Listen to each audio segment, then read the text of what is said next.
Hi everyone, my name is Nadia. I'm a third year internal medicine resident at Cornwall Health, and this is a case about cocaine-induced perimyocarditis in a young female.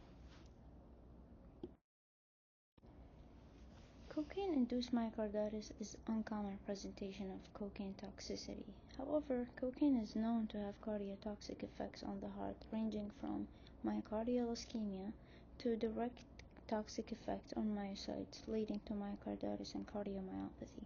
Actually, 20 to 30% of patients dying from cocaine abuse are found to have myocarditis on autopsies.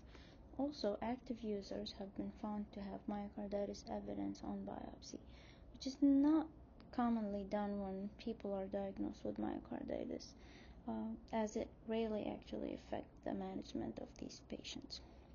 Theories have suggested that it could be due to hypersensitivity reaction causing vasculitis, or due to toxicity by the enhanced catecholamine effects on the cardiovascular system.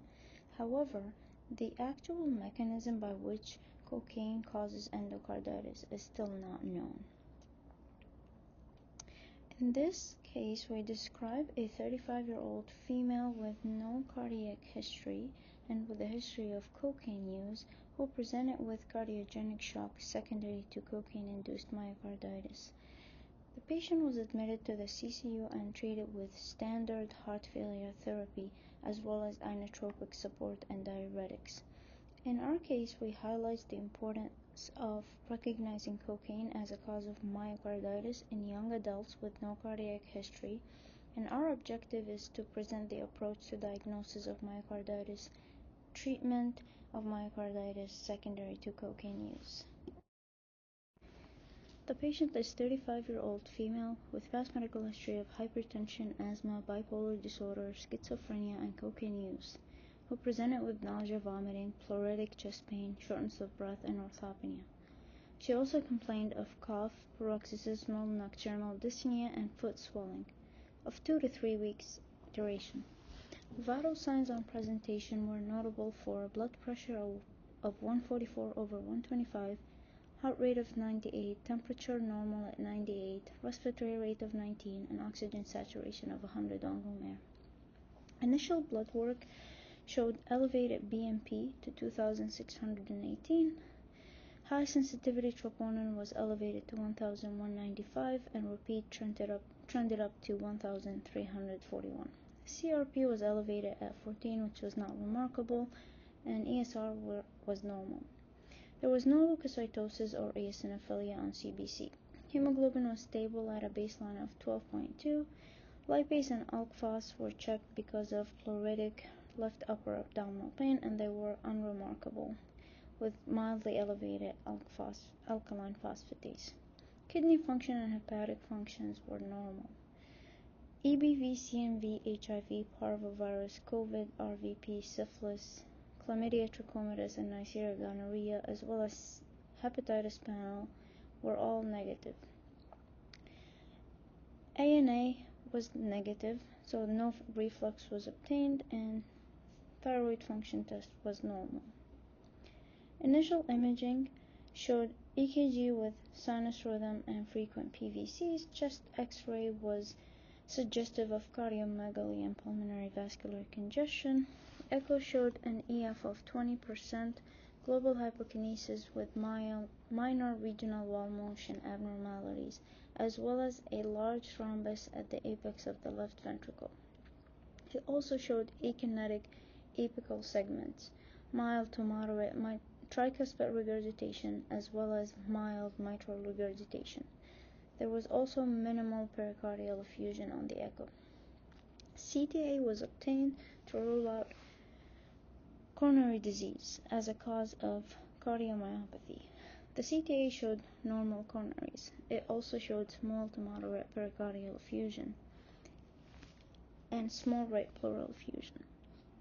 MRI was also obtained, and it showed severely dilated left ventricle with an EF of 10.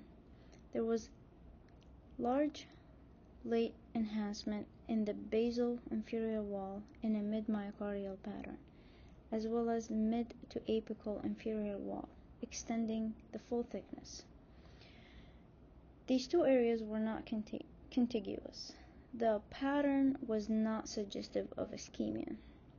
There was also increased myocardial T2 signal, suggestive of inflammation and edema in the mid to apical inferior wall. Overall, these findings were consistent with myocarditis. The MRI also showed small to moderate pericardial effusion. The patient was admitted to the CCU and managed with standard heart failure therapy, including beta blockade, aldosterone antagonist. She was also started on Entresto. Swan-Ganz guided diuresis was initiated, and she was briefly placed on milrinone for hemodynamic support. Anticoagulation with heparin was also started for the LV thrombus. The patient was later transitioned to Eliquis on discharge. She was also provided with life vest prior to discharge, given her severely reduced ejection fraction. Perimyocarditis is a syndrome characterized by acute pericarditis, elevated troponins, and depressed LV function. The diagnosis and management of this syndrome is similar to myocarditis and require these 4 diagnostic criteria to be met. Definitive diagnosis of pericarditis. 2. Symptoms of chest pain with either EKG changes or depressed LV function. 3. Absence of other causes. 4. Elevated cardiac enzyme or depressed LV function or evidence of myocarditis on imaging study. Myocarditis is suspected clinically most of the time, based on certain criteria which requires at least 1 clinical and 1 diagnostic. If there is no clinical criteria, then 2 diagnostic criteria. In our case, the patient had clinical criteria characterized by chest pain and heart failure.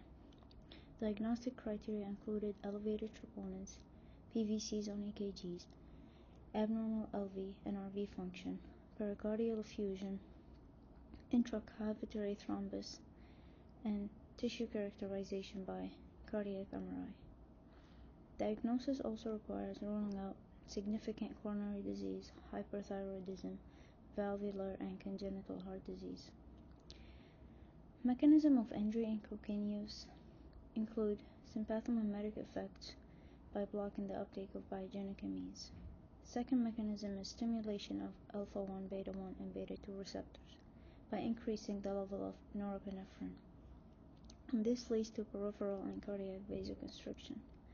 The third mechanism is increase in inotropy and chronotropy. The overall clinical effect of cocaine intoxication in cocaine use is arterial vasoconstriction, hypertension, tachycardia, increased myocardial oxygen demand, and cardiac ischemia. There is also increased vascular shearing forces and thrombus formation. Cocaine use is also associated with accelerated atherogenesis, myocardial ischemia, and dilated cardiomyopathy in the long term. Clinical manifestation of cocaine use include myocardial infarction, myocarditis, heart failure, dilated cardiomyopathy, arrhythmias, and dissection. In conclusion, our case highlights that cocaine-induced myocarditis, although uncommon, is still an important cause of fulminant myocarditis in young adults with no cardiac history. The other important point to make is myocarditis and pericarditis can actually present concurrently. If LV function is preserved, the case is treated as pericarditis. If LV function is impaired, as in our case, the case is treated as myocarditis.